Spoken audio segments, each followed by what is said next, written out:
नमः ॐ योगात्मने नमः ॐ योगस्थाय नमः ॐ योगपतये नमः ॐ योगगम्याय नमः ॐ योगिप्रशंसिने नमः ॐ योगसंसिद्धाय नमः ॐ योगभाविताय नमः ॐ योगाचार्याय नमः ॐ योगनरसिंहाय नमः ॐ योगीश्वरेश्वराय नमः ॐ योगबुद्धिनिरताय नमः ॐ योगफलप्रकाशकाय नमः ॐ योगसंन्यस्तकर्मणे नमः ॐ योगसिद्धिप्रदायकाय नमः ॐ योगिहृत्पङ्कजावासाय नमः ॐ योगज्ञाननियोजकाय नमः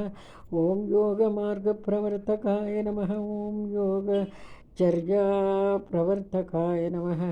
ॐ योगमायासमन्विताय नमः ॐ योगमायाग्रसम्भवाय नमः इति श्रीशान्तमहर्षि विरचित श्रीयोगनरसिंहस्वामी एकविंशतिनामावलिः सम्पूर्णं सन्मङ्गलानि भवन्तु।